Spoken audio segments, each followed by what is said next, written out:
Bienvenue sur la Voie divine. Ici, la présence de Dieu agit avec puissance. Prépare-toi à vivre des prières intenses de délivrance, des moments de guérison profonde et des enseignements inspirés du pasteur Christ Ndikumana qui ont le pouvoir de transformer et d'édifier ta vie. Là où les vies sont restaurées et où le feu du Saint-Esprit renouvelle ton âme.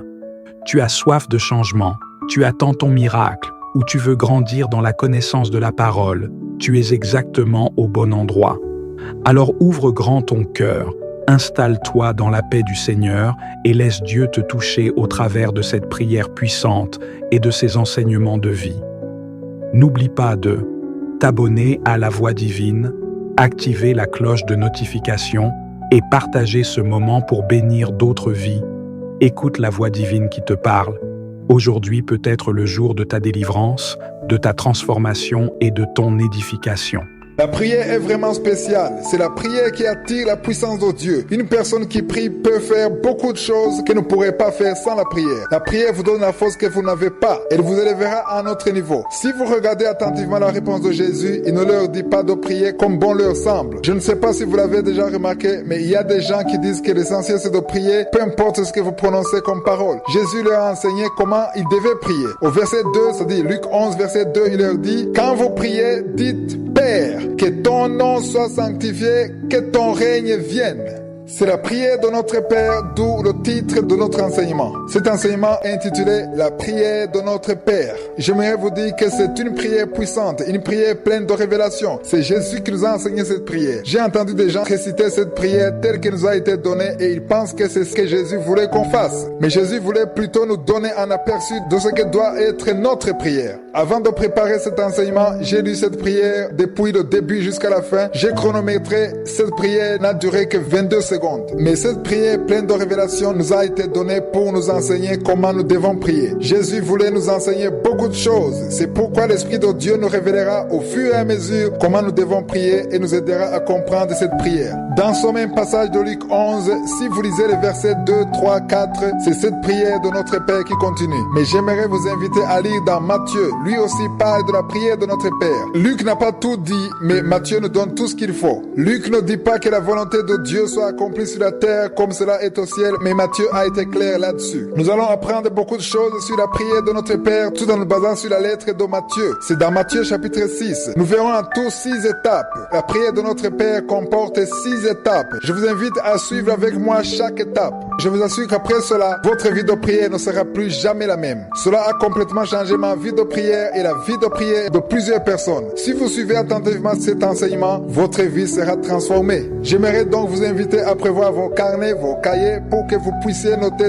tous les versets bibliques que nous lirons afin que vous puissiez comprendre ce que l'Esprit de Dieu veut vous communiquer. Pour commencer, j'aimerais vous dire que ce que Jésus est en train d'enseigner, c'est que la première chose que nous devons faire lorsque nous allons prier, ce n'est pas d'aller demander ce dont nous avons besoin. Ne dites pas premièrement vos propres besoins, vos désirs. Commencez d'abord par chercher Dieu, cherchez à le connaître, à le louer. Ensuite, vous allez pouvoir dire tout ce que vous voulez. Dans Matthieu 6, cette prière commence au verset 9. Commençons donc par le verset 9. Il est écrit « Voici donc comment vous devez prier. Notre Père qui es aux cieux, que ton nom soit sanctifié. » Je vais d'abord considérer la partie « soit sanctifié ». J'aimerais d'abord expliquer ces mots. Cela ne veut pas dire qu'on sanctifie quelque chose de souillé. Être sanctifié ne veut pas dire purifié, mais être sanctifié veut dire être mis à part. Quand on dit que Dieu est saint, cela veut dire que Dieu est mis à part. Il est différent de toutes choses. De la même façon, lorsqu'on dit « Notre Père qui es aux cieux, que ton nom soit sanctifié », on veut dire que le nom de Dieu doit être honoré, mis à part. Jésus était en train de nous enseigner qu'avant de dire quoi que ce soit d'autre, avant de dire ce qui nous préoccupe, chaque fois que nous allons devant Dieu, nous devons d'abord donner gloire à Dieu, l'honorer, le louer, l'adorer. C'est vraiment important de le comprendre de cette façon parce que Jésus lui-même a mis un accent particulier à la louange, l'adoration du nom de Dieu. Dans Hébreux 13, verset 15, il est écrit « Par lui offrons sans cesse un sacrifice de louange », c'est-à-dire le fruit des lèvres qui confesse son nom. Le nom de Dieu est très spécial et Dieu est très content lorsque vous l'appelez par son nom. C'est pourquoi certaines personnes qui sont nouveaux à suivre l'émission Kanguka ne comprennent pas pourquoi je dis toujours que je suis vous protège ou vous bénisse. Lorsque je parle de je suis, Je suis en train de parler du nom que Dieu lui-même s'est donné. Nous lisons cela dans Exode 3, versets 14 à 15. C'est Dieu lui-même qui a dit « Je suis celui qui suis ». Il a ajouté « C'est ainsi que tu répondras aux enfants d'Israël. C'est lui qui s'appelle « Je suis » m'a envoyé vers vous. Tu parleras ainsi aux enfants d'Israël. L'Éternel, le Dieu de vos pères, le Dieu d'Abraham, le Dieu d'Isaac et le Dieu de Jacob m'envoie vers vous. Voilà mon nom pour l'éternité.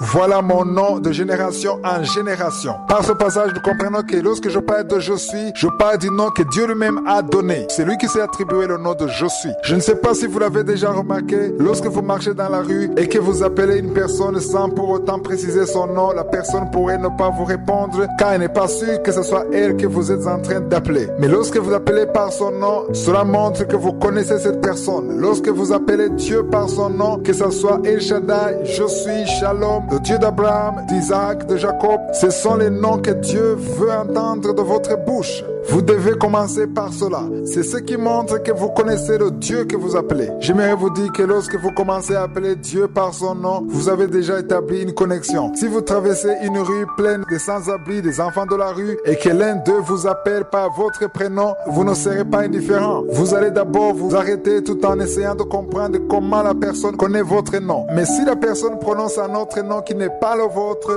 cela ne vous empêchera pas de continuer votre chemin. C'est pourquoi il est important de connaître le nom de Dieu. Appelez votre Dieu comme celui qui le connaît et non pas comme tout le monde qui parle de lui comme d'un père. Nous avons lu que le nom de Dieu doit être sanctifié. Donc ça veut dire que nous devons sanctifier le nom de Dieu, ce qui veut dire l'honorer et le mettre à part. Ça veut dire valoriser le nom de Dieu. Prononcer le nom de Dieu en lui rendant grâce. Beaucoup n'ont pas encore compris la signification du nom de Dieu. Parler du nom de Dieu est très naturel et très humain, car tout le monde parle de Dieu. Même ceux qui ont le soleil ou la lune comme leur Dieu, les idolâtres ont leur propre Dieu. C'est pourquoi Dieu a parlé de son nom pour se distinguer des autres dieux qui sont de faux dieux. Il y a beaucoup de passages qui disent que Dieu s'est donné le nom de l'Éternel. Mais ce que vous devez savoir, c'est que le mot à l'origine, c'est Jéhovah. C'est ça le nom de Dieu. Ailleurs, il dit qu'il s'appelle Je suis, ou le Dieu d'Abraham, d'Isaac et de Jacob. Ainsi, lorsque vous parlez de Je suis, alors il voit que vous le connaissez. Il sait que vous ne le confondez pas avec les autres statues ou les autres idoles. Lorsque vous parlez de Jéhovah,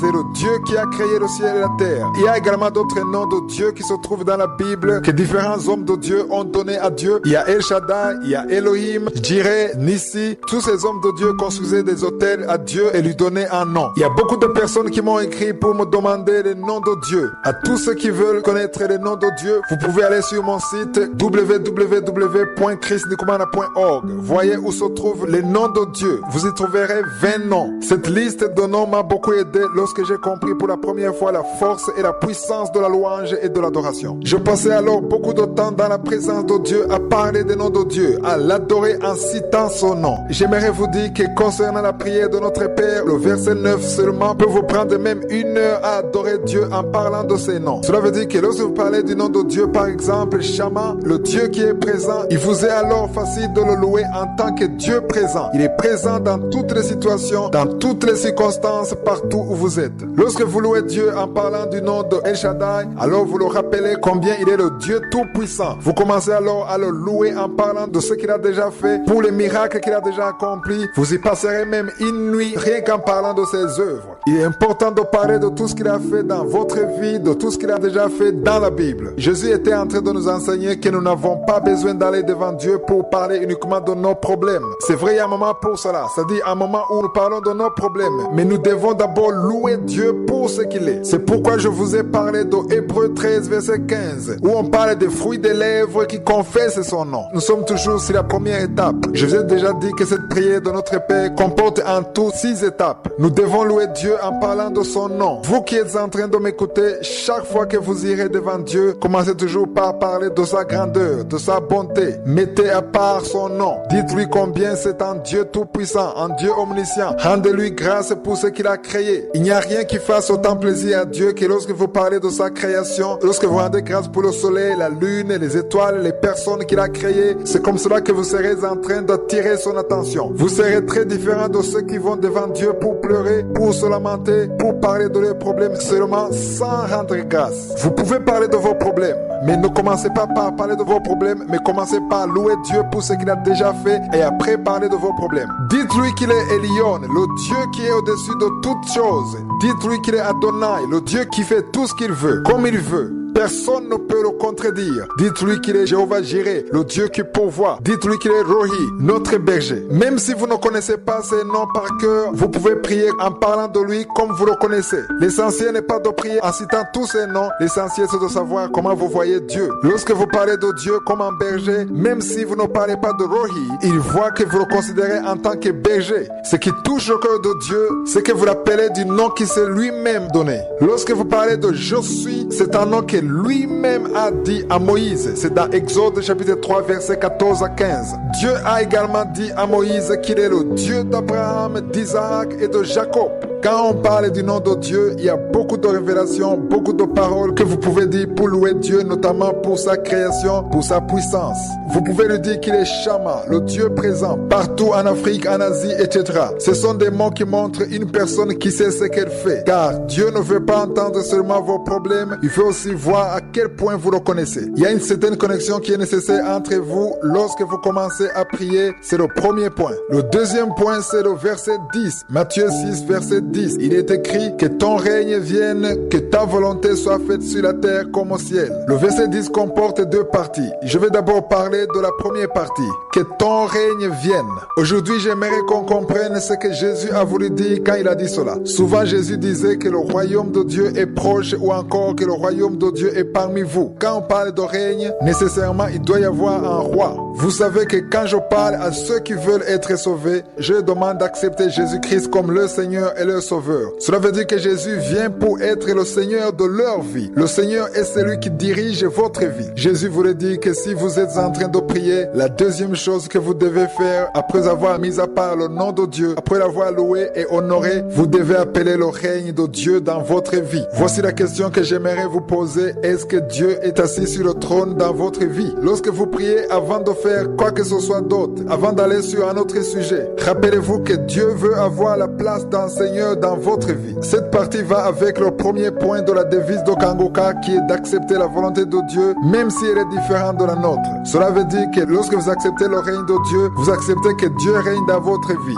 dans vos pensées, dans toutes les décisions que vous prenez, dans tout ce que vous faites. Vous ouvrez alors la porte à Dieu, vous laissez tomber tous vos désirs pour que Dieu seul règne dans votre vie. Jésus était en train de nous enseigner que lorsque nous sommes en train de prier, notre prière a une grande efficacité lorsque nous acceptons que le règne de Dieu vienne dans notre vie. Beaucoup veulent prier mais n'acceptent pas que Dieu soit celui qui dirige leur vie. C'est une étape très importante. Avant de dire quoi que ce soit d'autre, demandez-vous d'abord si le règne de Dieu est dans votre vie. Demandez-vous si Jésus est réellement le roi dans votre vie. Beaucoup de chrétiens, s'ils font cet examen de conscience, ils se rendent compte que c'est eux-mêmes qui ont pris le règne dans leur vie plutôt que de le laisser à Dieu. La deuxième étape, c'est d'appeler le règne de Dieu. Il est important que nous comprenions que le royaume de Dieu doit être dans la vie de chacun d'entre nous. Vous qui êtes en train de m'écouter, examinez-vous et voyez si Dieu a son trône de gloire dans votre vie. Comment le saurez-vous? C'est lorsque vous êtes dans une situation où Dieu n'est pas en train de faire ce que vous voulez qu'il fasse dans votre vie. Si vous vous lamentez, si cela vous fait mal à tel point que vous n'arrivez même plus à prier, alors vous saurez que Dieu n'est pas le Seigneur de votre vie. Cela veut dire que vous êtes le Seigneur de votre situation puisque vous voulez que tout se passe selon votre volonté. Si Dieu est le Seigneur de votre vie, vous accepteriez volontiers ce qu'il veut dans votre vie. J'aimerais vous dire que la royauté est différente de la démocratie. Dans la démocratie, c'est le peuple qui a le dernier mot. Dans la royauté, c'est le roi qui a le dernier mot. Tout le monde exécute les ordres du roi. Lisez dans l'Ancien Testament, lorsque le roi donnait un ordre, tout le monde suivait l'ordre à la lettre, sans considérer ce qu'ils veulent. Dans la deuxième partie, Jésus était en train de nous enseigner de demander à Dieu que son règne vienne dans nos vies. Lorsque le règne de Dieu sera dans votre vie, vous arriverez à un moment où vous pourrez dire que ce n'est plus vous qui vivez, mais que c'est Christ qui vit en vous. Parce que même si vous vivez, vous ne faites pas ce que vous voulez. C'est le premier point de la devise Kangoka qui dit qu'il faut accepter la volonté de Dieu, même si elle est différente de la nôtre. J'aimerais vous dire que lorsque vous parvenez à établir le règne de Dieu dans votre vie, la troisième étape sera alors plus facile. Avant de parler de la troisième étape, j'aimerais encore parler du royaume de Dieu. Lisons dans Matthieu 6, 24. Il est écrit, nul ne peut servir deux maîtres, car ou il haïra l'un et aimera l'autre, ou il s'attachera préférera à l'un et méprisera l'autre. Vous ne pouvez servir Dieu et Mammon. Mammon est connu comme le démon de l'argent ou de la richesse. Il était en train de parler à ceux qui ont l'argent comme Seigneur. J'ai déjà enseigné cela dans cette émission. J'ai dit que l'argent peut facilement être votre Dieu. Lorsque vous sentez que vous avez de l'argent, alors vous êtes en sécurité. Si vous vous sentez en danger lorsqu'il y a un problème avec l'argent, alors faites attention car vous semblez tirer votre sécurité de l'argent. Ce n'est pas votre argent qui vous protège, mais c'est Dieu qui vous protège. Là, je ne parle pas de l'argent seulement, mais je parle de toute chose qui prend la place de Dieu dans votre vie. Lorsque vous allez devant Dieu avec un fardeau et si vous dites à Dieu qu'il faut absolument qu'il vous donne la chose, et s'il ne vous donne pas la chose, vous n'avez plus de relation avec lui, cela veut dire que vous vous prosternez devant la chose. C'est-à-dire que cette chose est la condition de votre relation avec Dieu. Rien ne doit être une condition. On doit s'humilier devant Dieu dans la prière sans poser de conditions. Le jour où Jésus est revenu de la prière qu'il venait de faire durant 40 jours, nous le lisons dans Luc 4 ou dans Matthieu 4, Satan lui a dit ceci: je te donnerai toutes ces choses si tu te prosternes et m'adores. De la même façon, il y a des gens qui acceptent de s'agenouiller devant Satan pour avoir les choses qu'ils désirent dans leur vie. Se prosterner devant Satan, c'est refuser le règne de Dieu pour accepter le règne de Satan. J'aimerais vous dire que le deuxième point est très important. Nous avons déjà parlé de deux premiers points. La première étape était de mettre à part le nom de Dieu. La deuxième étape était de demander le règne de Dieu dans notre vie. Aujourd'hui, nous allons terminer par là. Assurez-vous toujours que Dieu est à la première place dans votre vie. Lorsque vous serez en train de prier, si vous n'êtes pas en train d'accepter que Dieu soit celui qui a le dernier mot dans votre vie, si vous voulez que Dieu exécute votre propre volonté, alors votre prière n'aura plus d'impact. C'est ce que Jésus était en train de nous enseigner en parlant de la prière de notre Père. Lorsque j'ai commencé cet enseignement, nous avons lu dans Luc 11, verset 1. Il est écrit: Jésus priait un jour en un certain lieu. Lorsqu'il eut achevé, un de ses disciples lui dit: Seigneur, enseigne-nous à prier comme Jean l'a enseigné à ses disciples. Il n'y a rien d'autre que les disciples ont demandé à Jésus de leur enseigner. Ils ont juste demandé la prière. Ils auraient pu demander que Jésus leur enseigne à faire des miracles, à marcher sur l'eau, etc. Mais au lieu de cela, ils ont demandé de leur enseigner de prier. Pourquoi cela? Parce qu'ils ont vu la puissance de la prière. Ils ont vu que Jésus priait alors qu'ils étaient endormis. À cette époque, les disciples ne priaient même pas. Jésus allait seul à la montagne et eux restaient là à s'endormir. C'est pourquoi ils pouvaient même chasser les démons que personne d'autre ne pouvait chasser parce qu'il était en connexion permanente avec Dieu. Quand ils ont demandé à Jésus de leur enseigner à prier, Jésus n'a pas dit qu'ils devaient prier comme ils veulent, mais leur a enseigné à prier. Le verset 9 de Matthieu 6 dit: Voici donc comment vous devez prier. Notre Père qui es aux cieux, que ton nom soit sanctifié. Cela veut dire que la prière de notre Père est une prière très puissante. Je vous ai déjà dit que cette prière ne dure que 22 secondes si on la récite. Mais Jésus ne voulait pas qu'on prie pendant 22 secondes seulement. Il voulait que nous prenions assez de temps dans la présence de Dieu. Je vous ai déjà dit que la première étape de cette prière consiste à honorer le nom de Dieu et à le sanctifier. Vous pouvez prendre 1 heure rien qu'en le louant. Il est donc important de connaître le nom de Dieu. C'est pourquoi je parle toujours de je suis. Quand je parle de je suis, je vais séparer Dieu des autres dieux. C'est vrai, tout le monde parle de Dieu, même ceux qui ont des idoles. Mais je suis est le seul qui s'est donné son nom, ce qui le sépare des autres dieux. C'est lui-même qui a dit qu'il est le Dieu d'Abraham, d'Isaac et de Jacob. C'est ce Dieu-là que nous appelons Jéhovah, l'Éternel. Ce qui veut dire que Dieu a un nom. Lorsque vous commencez à louer Dieu en parlant de son nom, en parlant de tous ses bienfaits, de sa grandeur, vous êtes en train de créer une certaine connexion. Dieu voit que vous le connaissez. Lorsque vous priez dans le nom de Jésus, en esprit et en vérité,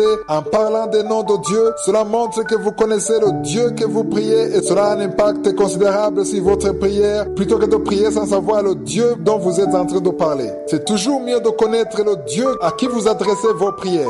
J'ai déjà parlé de la deuxième étape, qui est d'appeler le règne de Dieu dans votre vie. Dieu doit être le Seigneur de votre vie. Il doit avoir la première place. Vous devez savoir qu'il y a une place que vous devez réserver au Seigneur de votre vie, c'est-à-dire à votre Dieu.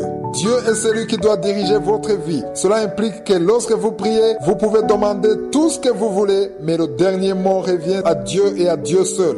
C'est pourquoi je vous dis toujours dans cette émission que nous devons accepter la volonté de Dieu, même si elle est différente de la nôtre. Pourquoi cela? Parce que c'est lui notre Dieu et c'est le Dieu qui a créé le ciel et la terre. C'est lui qui a le dernier mot. Le verset 10 parle de la troisième étape. Nous disons ceci: que ta volonté soit faite sur la terre comme au ciel. Je vous ai déjà dit que pour ceux qui lisent la Bible en français, dans le chapitre de Luc, on ne voit pas ce passage. Mais ce passage est bien écrit dans Matthieu. Mais ça, c'est pour la version française. On pourrait croire facilement que les deux points sont les mêmes. Le règne de Dieu et la volonté de Dieu, on dirait la même chose. Mais j'aimerais que l'on sache une chose. Vous pouvez dire que vous acceptez le règne de Dieu, mais sans pour autant accepter la volonté de Dieu. Je ne sais pas si vous le comprenez réellement. Vous pouvez dire à Dieu qu'il a le dernier mot, qu'il dirige votre vie en sorte que ce qu'il veut, c'est exactement ce qui sera exécuté. Cela veut dire que vous acceptez qu'il soit votre Seigneur. Mais la troisième étape est d'accepter la volonté de Dieu. Il n'a pas dit que la volonté de Dieu soit accomplie seulement, mais il a dit que la volonté de Dieu soit accomplie sur la terre comme au ciel. En d'autres mots, que la volonté de Dieu soit accomplie sur la terre comme elle est déjà accomplie au ciel. Cela est conforme à Jérémie 29, verset 11 qui dit « Car je connais les projets que j'ai formés sur vous, dit l'Éternel, projets de paix et non de malheur, afin de vous donner un avenir et de l'espérance. » Ce qui fait que lorsque vous priez conformément à la troisième étape, vous ne demandez pas seulement que le règne de Dieu vienne dans votre vie, mais vous demandez également que ce que Dieu a prévu depuis longtemps au ciel soit accompli dans votre vie. C'est une chose très importante que Jésus a voulu nous enseigner. Je me suis rendu compte que Dieu n'a pas toute la place dans son trône de gloire, que parfois nous voulons partager la place dans le trône de Dieu. Il occupe une partie et nous, on veut avoir notre portion sur le trône de Dieu. Il peut ordonner certaines choses dans ma vie, mais d'autres non. Tantôt j'accepte sa direction, tantôt je refuse. Vous pouvez jeûner des jours et des jours pour que Dieu fasse ce que vous voulez. Là, il n'est pas votre Seigneur. Lorsqu'il est votre Seigneur, vous avez besoin de connaître ce que lui seul veut dans votre vie. Vous acceptez alors de suivre sa volonté dans votre vie. Il n'y a aucune personne qui peut contredire son Seigneur. À l'époque, les seigneurs donnaient des ordres et les gens ne faisaient qu'exécuter. Du moins, c'est ce que la Bible nous raconte. Lorsqu'on parle du royaume de Dieu, vous n'avez plus besoin de donner votre avis, vos désirs. Vous avez juste besoin de faire ce que votre Seigneur veut. Lorsque Dieu est votre Seigneur, il a toute l'autorité sur votre vie et vous n'avez plus qu'à accepter qu'il vous dirige parce que seul, vous n'avez pas de force. C'est lui qui vous nourrit, c'est lui qui vous donne même l'air que vous respirez. C'est lui qui vous donne la force, c'est lui qui vous donne cette voix quand vous parlez. C'est lui qui vous donne tout ce que vous possédez. Sans le Seigneur, votre Dieu, vous n'avez rien du tout. Prosternez-vous devant lui et dites-lui que vous voulez vivre sa volonté pour votre vie. C'est ça la deuxième étape. La troisième étape dit que ta volonté soit faite sur la terre comme au ciel. C'est une étape importante. Au ciel, la volonté de Dieu sur votre vie est déjà tracée. Elle est déjà réalisée. Tout ce dont vous avez besoin, c'est de prier afin que ce qu'il a déjà accompli longtemps avant que vous soyez nés soit accompli dans votre vie selon ce qui est écrit dans Éphésiens chapitre 2 verset 10. Il est écrit « Car nous sommes son ouvrage ayant été créés en Jésus-Christ pour de bonnes œuvres que Dieu a préparées d'avance afin que nous les pratiquions. » Tout ce que Dieu veut, c'est que vous priez afin que ce qu'il a déjà accompli longtemps à l'avance soit accompli dans votre vie. Vous avez besoin de vivre ce qu'il a déjà prévu pour vous. Vous devez marcher dans la volonté de Dieu. Le problème, c'est que souvent nous prions en demandant que notre volonté soit accomplie. Nous demandons ce que nous croyons être le meilleur pour nous alors qu'il a déjà prévu autre chose pour nous. Nous devrions plutôt prier afin que nous puissions télécharger ce qu'il a déjà prévu au ciel pour nous et que nous ne prions que pour cela. C'est ce que Jésus était en train de nous enseigner. La troisième étape est très importante. Accepter la volonté de Dieu comme elle est au ciel. Lorsque vous avez déjà accepté le règne de Dieu dans votre vie, vous ne devez plus avoir peur de comment vous vivrez le lendemain, comment vous allez vous nourrir, payer votre loyer, avoir un travail, etc.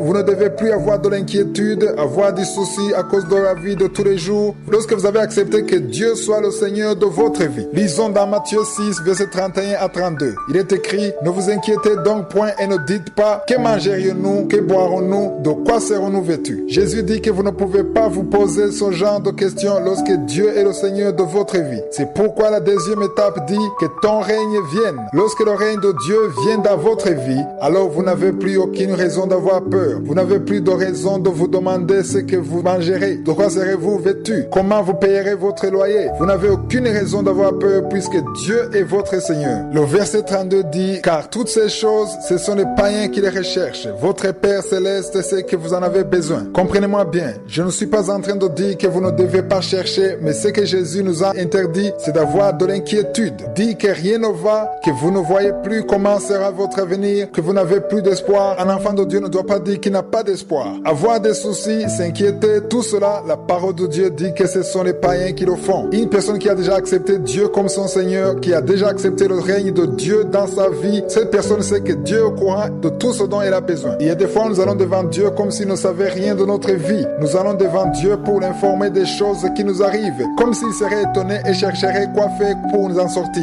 Jésus dit qu'il connaît tout ce dont nous avons besoin. Ne perdez plus votre tranquillité, n'ayez plus aucune crainte. C'est vrai, la situation que vous traversez n'est certes pas facile, mais rappelez-vous que si le règne de Dieu vient dans votre vie et qu'il devient votre Seigneur, vous n'aurez plus de raison d'avoir peur. Pourquoi cela? Au verset 33, Jésus nous donne la réponse et c'est ce qui est plus important. Il dit, cherchez premièrement le royaume et la justice de Dieu et toutes ces choses vous seront données par-dessus. Cela veut dire que lorsque vous aurez dans votre vie le règne de Dieu et la justice de Dieu, alors tout ce que vous cherchez sera donné. Que ce soit comment vous allez vivre, comment vous allez payer votre loyer, comment vous allez trouver un mari, une femme, une voiture, une promotion, votre guérison, toutes ces choses suivent le règne de Dieu. En d'autres mots, si Dieu est le Seigneur de votre vie, si vous acceptez sa volonté et que vous vous humiliez devant lui, si vous laissez Dieu prendre le contrôle de votre vie, si vous le laissez diriger votre vie, toutes ces choses que vous cherchez suivront. Vous n'avez pas besoin de courir derrière tout ça, mais au contraire, toutes ces choses vous suivront parce que le règne de Dieu est déjà dans votre vie. Jésus a dit, voici donc comment vous devez prier. Ainsi donc, quand vous priez, vous ne devez pas dire ce que vous voulez, mais vous devez savoir qu'il est important de le faire comme Jésus nous l'a enseigné. C'est vrai, vous pouvez être dirigé par l'Esprit de Dieu, mais cette prière de notre Père est puissante. Je ne suis pas en train de dire que c'est la seule prière que vous devez faire. Il y a d'autres prières, il y a beaucoup de sortes de prières. On peut également nous inspirer par des prières que priait l'apôtre Paul dans la Bible. Mais cette prière, c'est-à-dire la prière de notre Père, est puissante d'autant plus que c'est Jésus lui-même qui nous l'a enseigné. Il était en train de nous dire que la première chose que nous devons faire, c'est sanctifier le nom de Dieu. La deuxième étape, c'est de demander le règne de Dieu dans notre vie. C'est-à-dire accepter son règne. Et rappelez-vous toujours, avant de prier en demandant autre chose, de vérifier si le règne de Jésus est dans votre vie. C'est-à-dire, est-ce que Jésus est vraiment votre roi, il est votre Seigneur. Si vous ne parvenez pas à franchir la deuxième étape, alors tout ce qui restera sera difficile pour vous. Si vous n'acceptez pas que Dieu soit le Seigneur de votre vie, c'est que vous avez encore des choses que vous ne voulez pas lâcher. Mais si vous acceptez que Dieu soit le Seigneur de votre vie, c'est-à-dire le roi et le Seigneur de votre vie, il sera facile de le laisser diriger votre vie. La troisième étape, c'est d'accepter que la volonté de Dieu soit accomplie dans notre vie comme elle est déjà au ciel. J'ai déjà parlé sur ce point. Beaucoup de choses peuvent vous pousser à vous lamenter, peut-être parce que vous ne savez pas comment nourrir vos enfants, vous ne savez pas comment vous allez devoir payer votre loyer, vous n'arrivez pas à trouver du travail, un mari, une femme. Il y a beaucoup de choses qui vous manquent et vous vous demandez même ce que vous allez pouvoir faire. Ce qui fait que votre prière est basée principalement sur des choses visibles, des choses matérielles. Mais Jésus nous dit que nous ne devons pas avoir des soucis à cause de cela. Nous l'avons lu dans Matthieu 6, verset 31 à 32. Il est écrit, ne vous inquiétez donc point, ne dites point que mangerons-nous, que boirons-nous, de quoi serons-nous vêtus, car toutes ces choses, ce sont les païens qui les recherchent. Votre Père Céleste sait que vous en avez besoin. Mais le verset le plus important est le verset 33 qui dit, cherchez premièrement le royaume et la justice de Dieu, et toutes ces choses vous seront données par-dessus. C'est ce que je voulais vous expliquer aujourd'hui. Si le règne de Dieu vient dans votre vie, vous n'aurez plus de crainte à vous demander comment vous allez pouvoir manger, comment vous allez payer votre loyer, comment vous allez vivre, d'où viendra votre femme ou votre mari, parce que lorsque Dieu descend dans votre vie avec son royaume, alors rien n'est impossible. La royauté implique l'autorité. Dieu descend avec toute sa puissance dans votre vie. Ce qui fait que parfois certaines choses restent bloquées dans votre vie, c'est parce que Dieu n'a pas la place du Seigneur dans votre vie. Il n'est pas dans son fauteuil du Seigneur. Pour que Dieu puisse régner dans votre vie, vous devez d'abord quitter la place du Seigneur. Laissez tomber tout ce qui est à vous, vos désirs, vos préférences, et appelez Dieu dans votre vie et laissez-le diriger votre vie. Si Dieu prend l'autorité dans votre vie, il verra tout ce qui vous manque et il vous le donnera. Il vous donnera même ce que vous n'avez pas demandé,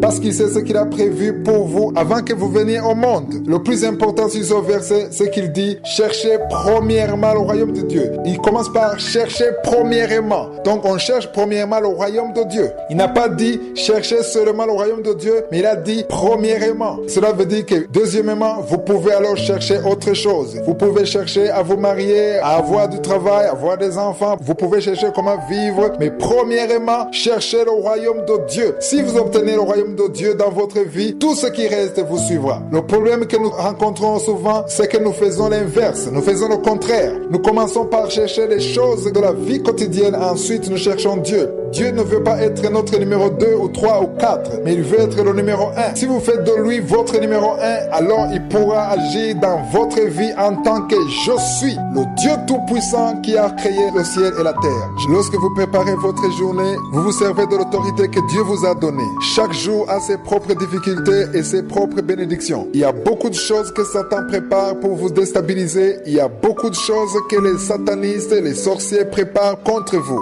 Beaucoup de choses dans le monde spirituel sont là pour vous empêcher d'avoir votre bénédiction, ce que Dieu veut que vous obteniez. Mais lorsque vous avez préparé votre journée, vous pouvez détruire tous les plans de Satan. Vous devez prier tous les jours afin de détruire tout ce que le diable a préparé contre vous dans le nom de Jésus.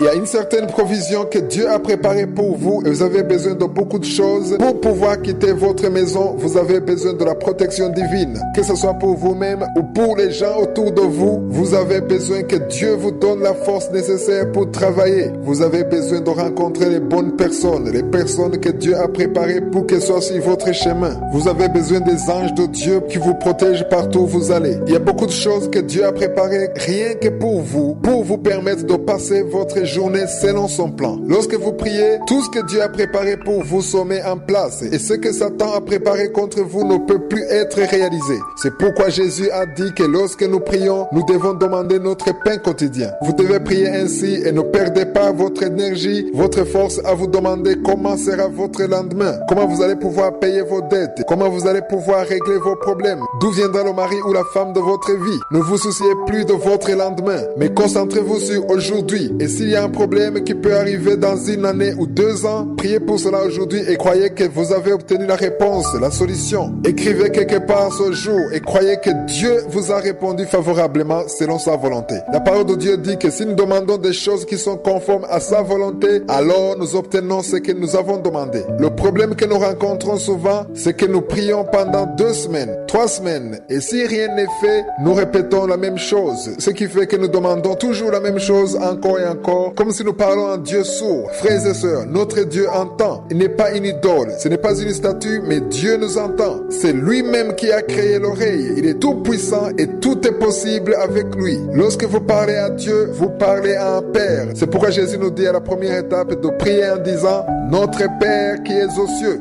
Vous ne pouvez pas parler à un Père qui est au ciel et continuer à penser qu'il n'a pas entendu. C'est comme un enfant qui demanderait à son père de lui donner le ticket pour le bus. 1 fois, 2 fois, 3 fois, 4 fois, alors que le père a déjà promis la première fois qu'il va lui donner ce qu'il a demandé. Et chaque fois qu'il revient, il demande le même ticket. Mais le papa a dit oui la première fois. Vous n'avez pas besoin de demander la même chose encore et encore. Mais vous devez plutôt rendre grâce parce qu'il vous a entendu la première fois que vous lui avez montré votre requête. Rendez-lui grâce parce qu'il vous a entendu la première fois que vous lui avez demandé et parce qu'aussi votre bénédiction est en chemin. Rendez-lui grâce parce qu'il est en train d'agir dans votre vie conformément à sa volonté. Rendez grâce à Dieu parce que Satan ne peut jamais empêcher que votre bénédiction vous parvienne. Rendez grâce pour ce qu'il est en train de faire dans le monde spirituel. Remerciez-le parce que le moment venu, vous verrez votre bénédiction. Même si vous ne voyez rien encore, rendez grâce pour ce qu'il est en train de faire dans le monde spirituel. Remerciez-le parce que le moment venu, vous verrez votre bénédiction. Rendez grâce à Dieu pour votre guérison, même si vous ne voyez rien encore. Parce que le moment venu, vous le verrez avec vos propres yeux. Une personne réveillée, c'est que lorsqu'elle a demandé à Dieu la première fois, Dieu l'a entendu et il verra la bénédiction avec ses yeux au temps de Dieu. J'aimerais donc vous dire qu'en tant que personne réveillée, vous devez toujours prier pour votre journée. Ne gâchez pas votre bonheur en vous souciant du lendemain. Il y a des personnes qui s'assoient quelque part et commencent à penser à un problème qu'ils auront la semaine suivante et ratent la bénédiction de ce jour parce qu'ils sont occupés à penser à la semaine qui suit. Mais moi-même avant j'étais comme ça. Mais j'ai appris qu'il ne faut pas rater la bénédiction d'aujourd'hui en pensant à ce qui arrivera l'année prochaine ou le mois prochain. Je ne veux pas gâcher le jour présent alors que Dieu a préparé ce qu'il me faut aujourd'hui pour que je puisse être heureux et marcher dans son plan pour ma vie. Dieu voit mes lendemains. À chaque jour suffit sa peine. Le lendemain aura soin de lui-même. Dieu se soucie du lendemain. Tout ce que vous avez à faire, c'est de vous occuper d'aujourd'hui. J'aimerais aussi vous dire qu'il est important important que vous rendiez grâce à Dieu pour tout ce qui va arriver. Quittez votre maison tout en sachant que le royaume de Dieu est dans votre vie et que seule la volonté de Dieu sera accomplie et que Dieu mérite d'être glorifié pour tout ce qu'il va faire. C'est cela la quatrième étape. J'aimerais vous rappeler un tout petit peu ce qu'on a déjà dit. Premièrement, nous avons vu que cette prière est subdivisée en 6 étapes. La première étape se trouve dans Matthieu 6, 9 qui dit « Notre Père qui es aux cieux, que ton nom soit sanctifié ». Je vous ai déjà dit que la première chose que vous devez faire, c'est de sanctifier le nom de Dieu, adorer son nom. Le moment de l'action de grâce, de l'adoration est un moment important de la prière et c'est ce que Dieu attend de notre part. C'est ce que Dieu a voulu nous enseigner. Cette prière ne dure que 22 secondes sur la récite du début à la fin. Jésus ne voulait pas que nous passions 22 secondes dans la prière, mais il voulait que cette prière nous montre le chemin, que nous sachions comment nous devons prier.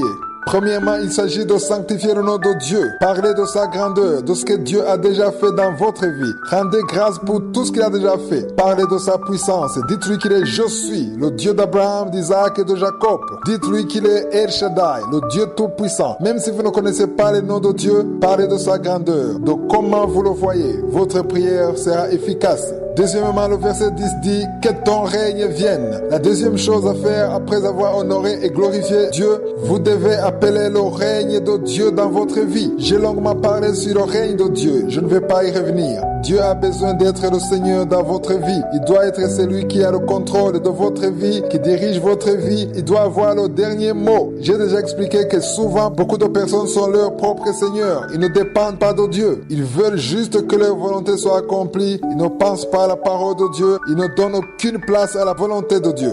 Si vous laissez Dieu être le Seigneur de votre vie, il y a beaucoup de problèmes que vous aurez évités. Il y a beaucoup de choses que Satan ne pourra plus faire parce que vous avez donné la place à Dieu. Souvent, nous aimons dire que nous acceptons Jésus-Christ comme notre Seigneur et notre Sauveur. Il est plus facile pour nous de l'accepter comme Sauveur plutôt que de l'accepter comme Seigneur. Si vous l'acceptez comme Seigneur, c'est lui qui dirigera désormais votre vie. Troisièmement, il s'agit de la deuxième partie du verset 10. Il est écrit que ta volonté soit faite sur la terre comme au ciel. Cela est conforme à la devise de Kanguka. Il est difficile de continuer la prière si vous n'avez pas encore accepté la volonté de Dieu dans votre vie comme elle est au ciel. Nous avons compris que Dieu a déjà tout accompli au ciel. Il ne nous reste plus qu'à vivre ce qu'il a déjà prévu pour nous. Dans Matthieu 6, il est écrit « Donne-nous aujourd'hui notre pain quotidien ». Ce que je veux expliquer, c'est que beaucoup de personnes, lorsqu'elles entrent dans la prière ou dans le jeûne, elles commencent toujours par la quatrième étape. Si vous commencez par la quatrième étape, si vous commencez la prière en disant à Dieu ce qui vous manque, vous devez changer et commencer par les 3 premières étapes, comme nous l'avons vu dans les précédentes parties, même dans le cas où vous avez des problèmes. Il y a une personne qui m'a dit qu'elle ne peut pas aller devant Dieu pour lui dire autre chose alors qu'elle se sent déjà mal et triste, alors qu'elle pleure et qu'elle a été injustement accusée. J'aimerais vous dire qu'avant de dire quoi que ce soit, même si vous êtes dans une situation difficile, même si votre mariage traverse une crise, même si vous avez un lourd fardeau, la première chose que vous devez faire, c'est parler de la gloire de Dieu. Vous devez parler de la puissance de Dieu. Si vous faites cela, cela ne voudra pas dire que vous n'avez aucun problème, mais la grandeur de Dieu viendra prendre toute la place dans votre vie et résoudra progressivement vos problèmes. Je le répète, lorsque vous parlez de la grandeur de Dieu, cela ne veut pas dire que vous n'avez aucun problème. Vous pouvez en avoir et même beaucoup. Votre mari peut vous faire vivre des moments très difficiles, ou bien peut-être qu'au travail, rien ne va. Quelquefois, vous avez l'impression que rien ne va, même si vous allez devant Dieu. Vous ne devez pas parler premièrement de vos problèmes, mais vous devez d'abord parler de la grandeur de Dieu. Vous devez louer Dieu, le sanctifier, le mettre à part, chanter même. Dites-lui qu'il n'y a point d'autre Dieu que l'Éternel. Dites-lui qu'il est capable, qu'il est le Tout-Puissant, tel qu'il a été hier, ainsi il est aujourd'hui et éternellement. Dieu veut qu'on le glorifie avant de parler d'autre chose. Vous devez accepter le règne de Dieu dans votre vie. Vous devez accepter aussi la volonté de Dieu telle qu'elle est au ciel. Préparez d'abord votre esprit. Sachez que la volonté de Dieu doit régner dans votre vie. Après avoir fait cela, vous pouvez aller passer à la quatrième étape en disant ce dont vous avez besoin. La parole de Dieu dit « Donne-nous aujourd'hui notre pain quotidien ». J'aimerais qu'on comprenne ici que Jésus n'était pas en train de parler de la nourriture seulement. Souvent, lorsqu'on parle de pain, les gens voient la nourriture seulement, mais ici, il ne s'agit pas de nourriture seulement. Dans la Bible, chaque fois qu'on parle de pain, on veut parler de provision. Le pain, c'est toute chose dont vous avez besoin. Cela peut être un travail, le mariage, etc. Tout ce dont vous avez besoin, vous pouvez ici le remplacer par ce pain. Jésus dit, donne-nous aujourd'hui notre pain quotidien. J'aimerais insister sur le mot quotidien. Il parle de la provision. Jésus voulait nous enseigner de ne pas toujours demander des choses de demain. Demandez ce dont vous avez besoin pour aujourd'hui. Dites à Dieu ce dont vous avez besoin aujourd'hui. La Bible parle d'aujourd'hui. Parfois nous allons devant Dieu, nous pleurons, nous nous lamentons et nous demandons à Dieu des choses pour l'année prochaine, alors que nous n'avons pas demandé ce qu'il nous faut pour aujourd'hui. Jésus nous dit de demander ce dont nous avons besoin aujourd'hui, pour ce jour. Dans le même chapitre, dans Matthieu 6, 34, il est écrit: ne vous inquiétez donc pas du lendemain, car le lendemain aura soin de lui-même. À chaque jour suffit sa peine.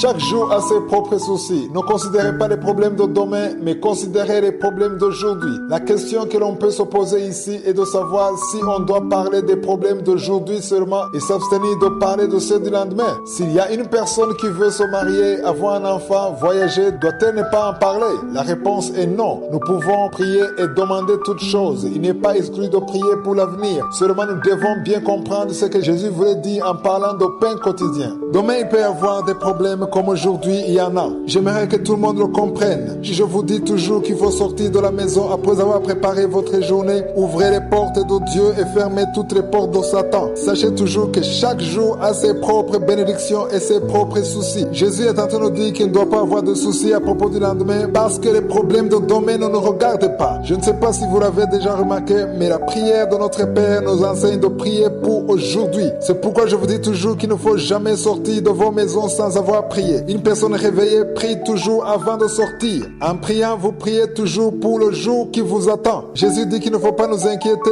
nous soucier du lendemain. Nous devons plutôt penser à aujourd'hui. Je vous ai déjà dit que le pain n'est pas nécessairement celui que nous mangeons ou la nourriture quotidienne, mais il s'agit de toutes choses dont nous avons besoin. Cela peut être un travail, le mariage, la santé, le carburant pour votre voiture, le transport. C'est cela le pain quotidien. Lorsque vous priez conformément à la 4e étape, vous demandez que Dieu vous donne la provision dont vous avez besoin. Vous avez besoin d'ouvrir les portes de Dieu et de fermer toutes les portes de Satan. Parce que les gens peuvent se dire qu'il n'est pas nécessaire de demander des choses du futur puisqu'on ne doit se soucier que d'aujourd'hui. Si vous le prenez ainsi, vous êtes tombé dans le piège de Satan parce que la parole de Dieu nous dit dans Philippiens 4, verset 6, ne vous inquiétez de rien, mais en toute chose faites connaître vos besoins à Dieu par des prières et des supplications avec action de grâce. Cela veut dire que demander est une bonne chose. Nous devons toujours demander ce dont nous avons besoin à Dieu. Mais dans Marc 11, 24, Jésus dit, c'est pourquoi je vous dis, tout ce que vous demandez en priant, croyez que vous avez reçu et vous le verrez s'accomplir. Prenons par exemple que vous voulez prier pour votre famille, vous voulez que votre famille soit sauvée, que vos enfants soient guéris. Si du moins vous avez un enfant malade, chaque fois que vous priez pour cela, par exemple ce matin, si vous êtes en train de prier pour votre famille,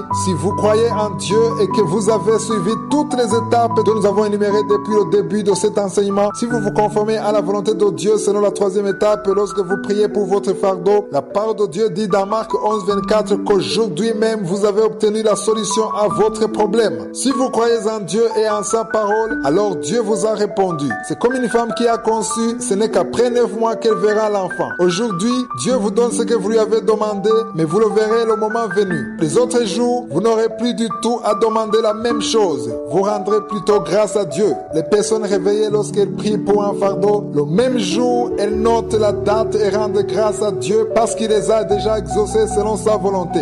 Elles verront la bénédiction avec leurs yeux physiques au temps fixé par Dieu, mais c'est au jour où elles ont prié qu'elles l'ont obtenu. Lorsque vous êtes en train de prier, même pour des choses qui auront lieu dans une année, dans 2 ans, dans 3 ans, lorsque vous le demandez aujourd'hui, le passage de Marc 11, 24 dit que si ce que vous demandez est conforme à la volonté de Dieu, alors vous avez obtenu ce que vous avez demandé. Ensuite, vous le verrez. C'est ce que nous avons lu. Le voir avec vos yeux physiques prendra peut-être un moment, mais la parole de Dieu dit que vous avez reçu ce que vous avez demandé quand vous l'avez demandé. Cela veut dire que désormais votre bénédiction appartient au monde spirituel. Même si vous ne le voyez pas, Dieu l'a déjà fait. Dans 1 Jean 5, 14 à 15, nous lisons ceci. Nous avons près de lui cette assurance que si nous demandons quelque chose selon sa volonté, il nous écoute. Et si nous savons qu'il nous écoute, coûte quelque chose que nous demandions, nous savons que nous possédons la chose que nous lui avons demandé. Que si vous demandez quelque chose, et si vous savez que c'est la volonté de Dieu, écrivez la date pour vous rappeler que ce jour-là, vous avez demandé et Dieu vous a exaucé, même si vous ne le voyez pas encore. Je donne toujours l'exemple d'une femme qui a conçu. Même si elle n'est pas au courant, des fois elle peut ne pas le savoir, mais cela ne veut pas dire que l'enfant n'est pas là. Même s'il est encore tout petit, il grandira petit à petit. Lorsque vous avez demandé quelque chose, c'est comme une femme qui est enceinte. Un jour, votre bénédiction sera visible. Peut-être aujourd'hui, vous ne le voyez pas encore, vous n'êtes même pas au courant et les autres ne le voient pas non plus, mais votre bénédiction est là. Sachez que même si vous ne voyez rien, cela ne veut pas dire que cela n'existe pas. Ce que vous avez demandé à Dieu, si cela est conforme à sa volonté, le jour où vous l'avez demandé, Dieu vous l'a donné. J'aimerais donc vous inviter à ne plus demander la même chose. Si vous avez écrit la date à laquelle vous avez demandé, rendez plutôt grâce à Dieu parce qu'il vous a exaucé le jour où vous l'avez écrit. Rendez grâce à Dieu parce que le moment venu, vous le verrez avec vos propres yeux. Si un serviteur de Dieu prie pour vous en demandant la guérison et que malgré cela, vous continuez à avoir mal, rendez grâce à Dieu. Même si vous avez mal, dites-lui que vous croyez que le jour où vous avez demandé la guérison, il vous a entendu et il vous a guéri, même si vous ne le voyez pas encore avec vos propres yeux. S'il prie à nouveau pour vous, ne demandez plus la guérison, mais rendez grâce pour la guérison qu'il vous a déjà donnée et qui sera finalement visible au temps de Dieu. C'est ça la prière d'une personne réveillée. Elle s'attend à ce que Dieu accomplisse quelque chose en son temps. Le jour même où vous avez prié, vous avez obtenu votre miracle. J'aimerais beaucoup que les gens comprennent que lorsqu'ils prient, ils demandent à un Dieu qui entend et qui agit en son temps. Le jour même où vous avez prié, vous avez obtenu votre miracle si vous croyez en la parole de Dieu et il le fera conformément à sa volonté. Retournons maintenant à la 4e étape. Donne-nous aujourd'hui notre pain quotidien. Cette étape est conforme à ce que je vous dis tous les mercredis quand je vous dis qu'il faut préparer votre journée. Je vous dis toujours qu'une personne réveillée prépare sa journée. Vous ne devriez pas vous lever et continuer votre travail alors que vous n'avez pas prié. Nous avons lu dans Matthieu 6,34 qui dit « Ne vous inquiétez donc pas du lendemain, car le lendemain aura soin de lui-même. À chaque jour suffit sa peine. » Il y a des soucis, des peines qui sont liées à une journée. C'est pourquoi vous ne pouvez pas laisser votre journée passer sans prier. Vous devez plutôt confier votre journée à Dieu pour qu'il prenne le contrôle et pour que ce que Satan a prévu contre vous soit détruit dans le nom de Jésus. Lorsque vous préparez votre journée, vous vous servez de l'autorité que Dieu vous a donnée. Chaque jour a ses propres difficultés et ses propres bénédictions. Il y a beaucoup de choses que Satan prépare pour vous déstabiliser. Il y a beaucoup de choses que les satanistes et les sorciers préparent contre vous. Beaucoup de choses dans le monde spirituel sont là pour vous empêcher d'avoir votre bénédiction, ce que Dieu veut que vous obteniez. Mais lorsque vous avez préparé votre journée, vous pouvez détruire tous les plans de Satan. Vous devez prier tous les jours afin de détruire tout ce que le diable a préparé contre vous dans le nom de Jésus. Il y a une certaine provision que Dieu a préparée pour vous et vous avez besoin de beaucoup de choses. Pour pouvoir quitter votre maison, vous avez besoin de la protection divine. Que ce soit pour vous-même ou pour les gens autour de vous, vous avez besoin que Dieu vous donne la force nécessaire pour travailler. Vous avez besoin de rencontrer les bonnes personnes, les personnes que Dieu a préparées pour qu'elles soient sur votre chemin. Vous avez besoin des anges de Dieu qui vous protègent partout où vous allez. Il y a beaucoup de choses que Dieu a préparées rien que pour vous permettre de passer votre journée selon son plan. Lorsque vous priez, tout ce que Dieu a préparé pour vous se met en place et ce que Satan a préparé contre vous ne peut plus être réalisé. C'est pourquoi Jésus a dit que lorsque nous prions, nous devons demander notre pain quotidien. Vous devez prier ainsi et ne perdez pas votre énergie, votre force à vous demander comment sera votre lendemain, comment vous allez pouvoir payer vos dettes, comment vous allez pouvoir régler vos problèmes, d'où viendra le mari ou la femme de votre vie. Ne vous souciez plus de votre lendemain, mais concentrez-vous sur aujourd'hui. Et s'il y a un problème qui peut arriver dans une année ou 2 ans, priez pour cela aujourd'hui et croyez que vous avez obtenu la réponse, la solution. Écrivez quelque part ce jour et croyez que Dieu vous a répondu favorablement selon sa volonté. La parole de Dieu dit que si nous demandons des choses qui sont conformes à sa volonté, alors nous obtenons ce que nous avons demandé. Le problème que nous rencontrons souvent, c'est que nous prions pendant 2 semaines, 3 semaines, et si rien n'est fait, nous répétons la même chose. Ce qui fait que nous demandons toujours la même chose encore et encore, comme si nous parlons à un Dieu sourd. Frères et sœurs, notre Dieu entend. Il n'est pas une idole, ce n'est pas une statue, mais Dieu nous entend. C'est lui-même qui a créé l'oreille. Il est tout puissant et tout est possible avec lui. Lorsque vous parlez à Dieu, vous parlez à un Père. C'est pourquoi Jésus nous dit à la première étape de prier en disant « Notre Père qui es aux cieux ». Vous ne pouvez pas parler à un Père qui est au ciel et continuer à parler pensée qu'il n'a pas entendue. C'est comme un enfant qui demanderait à son père de lui donner le ticket pour le bus. Une fois, 2 fois, 3 fois, 4 fois, alors que le père a déjà promis la première fois qu'il va lui donner ce qu'il a demandé. Et chaque fois qu'il revient, il demande le même ticket. Mais le papa a dit oui la première fois. Vous n'avez pas besoin de demander la même chose encore et encore. Mais vous devez plutôt rendre grâce parce qu'il vous a entendu la première fois que vous lui avez montré votre requête. Rendez-lui grâce parce qu'il vous a entendu la première fois que vous lui avez demandé et parce qu'aussi votre bénédiction est en chemin. Rendez-lui grâce parce qu'il est en train d'agir dans votre vie conformément à sa volonté. Rendez grâce à Dieu parce que Satan ne peut jamais empêcher que votre bénédiction vous parvienne. Rendez grâce pour ce qu'il est en train de faire dans le monde spirituel. Remerciez-le parce que le moment venu, vous verrez votre bénédiction. Même si vous ne voyez rien encore, rendez grâce pour ce qu'il est en train de faire dans le monde spirituel. Remerciez-le parce que le moment venu, vous verrez votre bénédiction. Rendez grâce à Dieu pour votre guérison, même si vous ne voyez rien encore. Parce que le moment venu, vous le verrez avec vos propres yeux. Une personne réveillée, c'est que lorsqu'elle a demandé à Dieu la première fois, Dieu l'a entendu et il verra la bénédiction avec ses yeux au temps de Dieu. J'aimerais donc vous dire qu'en tant que personne réveillée, vous devez toujours prier pour votre journée. Ne gâchez pas votre bonheur en vous souciant du lendemain. Il y a des personnes qui s'assoient quelque part et commencent à penser à un problème qu'ils auront la semaine suivante et ratent la bénédiction de ce jour parce qu'ils sont occupés à penser à la semaine qui suit. Mais moi-même avant j'étais comme ça. Mais j'ai appris qu'il ne faut pas rater la bénédiction d'aujourd'hui en pensant à ce qui arrivera l'année prochaine ou le mois prochain. Je ne veux pas gâcher le jour présent alors que Dieu a préparé ce qu'il me faut aujourd'hui pour que je puisse être heureux et marcher dans son plan pour ma vie. Dieu voit mes lendemains. À chaque jour suffit sa peine. Le lendemain aura soin de lui-même. Dieu se soucie du lendemain. Tout ce que vous avez à faire, c'est de vous occuper d'aujourd'hui. J'aimerais aussi vous dire qu'il est important que vous rendiez grâce à Dieu pour tout ce qui va arriver. Quittez votre maison tout en sachant que le royaume de Dieu est dans votre vie et que seule la volonté de Dieu sera accomplie et que Dieu mérite d'être glorifié pour tout ce qu'il va faire. C'est cela la 4e étape.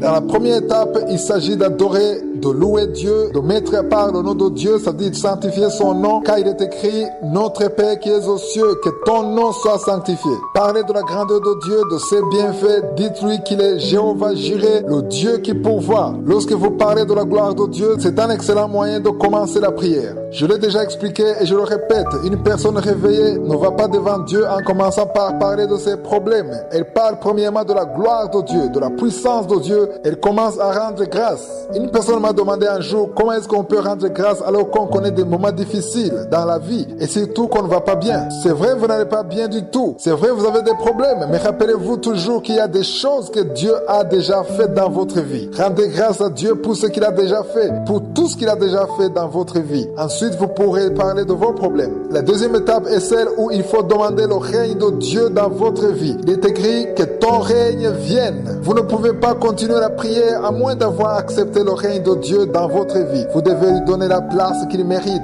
celle du Seigneur, afin qu'il dirige votre vie. Si le règne de Dieu vient dans votre vie, tout ce que Satan a prévu de faire ne peut plus subsister car il ne peut pas résister face à la gloire de Dieu. Dieu veut être le Seigneur de votre vie et pour qu'il le soit, vous devez accepter de tout céder, de laisser de côté vos désirs. Vous devez accepter que lui seul dirige votre vie. Vous devez ouvrir votre cœur et accepter la puissance de Dieu dans votre vie. La troisième étape est celle-ci. Vous devez accepter la volonté de Dieu dans votre vie comme elle est au ciel. Car il est écrit que ta volonté soit faite sur la terre comme elle est au ciel. Il faut comprendre que vous n'avez pas accepté la volonté de Dieu comme si elle devait être réalisée maintenant même. Comprenez que la volonté de Dieu a déjà été achevée au ciel. La parole de Dieu dit que Dieu a déjà achevé ses œuvres pour que nous puissions marcher selon elle. Nous lisons cela dans Éphésiens chapitre 2 verset 10. C'est pourquoi lorsque vous allez devant Dieu, n'allez pas devant Dieu pour l'impressionner ou pour le surprendre. Il n'y a aucune surprise pour Dieu. Il y a des fois où nous allons devant Dieu où nous lui parlons de nos problèmes en nous faisant comme s'il n'était pas au courant. Dieu ne sera jamais étonné car avant que vous ne lui parliez de vos problèmes, il était déjà au courant. Avant que vous ne veniez au monde, avant votre naissance, il était déjà au courant de votre problème. Il n'y a rien de nouveau pour lui. C'est pourquoi vous devez vous humilier devant Dieu, accepter avant de dire quoi que ce soit d'autre que la volonté de Dieu règne dans votre vie comme elle est déjà au ciel. La volonté de Dieu est déjà achevée au ciel. Dieu a déjà tout accompli au ciel. 4e étape où on a lu « Donne-nous aujourd'hui notre pain quotidien ». Cela veut dire que dans les 3 premières étapes,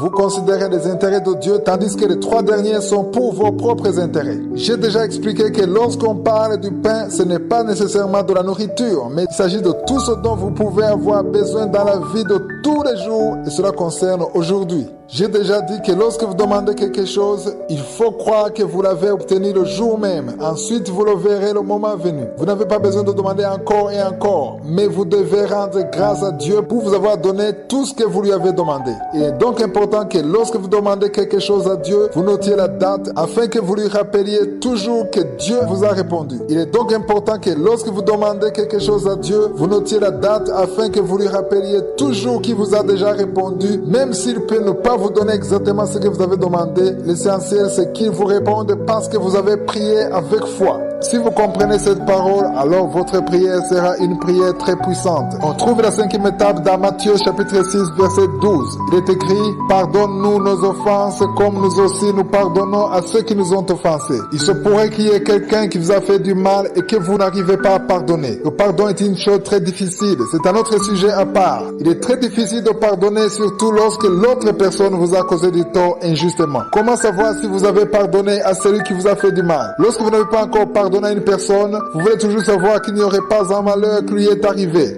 Et si un malheur lui arrive, vous êtes content. Et s'il lui arrive quelque chose de bien, ça vous fait du mal. Si c'est le cas pour vous, alors cela signifie que vous n'avez pas encore pardonné à celui qui vous a offensé. J'aimerais vous dire que si une personne vous a fait du mal, si vous le traitez en tant qu'ennemi et si vous ne le pardonnez pas, c'est à vous-même que vous causez du tort. Souvent, la personne qui vous a fait du mal ne se souvient même pas de ce qu'elle a fait et n'y pense même pas. Elle a sa propre vie, tandis que vous êtes toujours triste, en colère. Vous pensez tout le temps à la personne, vous la maudissez et vous ne le souhaitez que de mauvaises choses. C'est vous-même qui vous emprisonnez. Vous empêchez d'être heureux alors que lui n'a aucun souci. Vous vous bloquez et vous bloquez la bénédiction de Dieu sur votre vie. Le fait de pardonner ouvre la bénédiction à Dieu. Ça permet à Dieu de traiter lui-même votre cas. Si vous avez subi une injustice, alors c'est Dieu lui-même qui s'en occupera. Rappelez-vous que la 2e étape dit que nous devons appeler le règne de Dieu dans notre vie. Si Dieu est le Seigneur de votre vie, alors vous ne pouvez plus en vouloir à celui qui vous a fait du mal. Vous ne vous préoccupez plus de cette affaire. Vous n'avez plus qu'à confier cette affaire à Dieu et il s'en chargera. Lorsque vous êtes en colère contre quelqu'un, si vous vous vengez, si vous lui faites du mal, alors vous bloquez le règne de Dieu dans cette même situation. Dieu ne va plus s'occuper de cette affaire parce que vous l'avez déjà fait à sa place. J'aimerais insister là-dessus pour qu'on le comprenne bien. Lorsqu'on appelle le règne de Dieu dans notre vie, cela veut dire que nous acceptons Dieu comme notre Seigneur, que c'est lui qui vient diriger notre vie, qu'il prendra désormais les décisions à notre place. Si vous décidez de vous venger, de punir celui qui vous a fait du mal, alors Dieu n'est plus le Seigneur de votre vie parce que vous avez pris sa place de Seigneur et de juge, alors que c'est Dieu qui est le seul juge.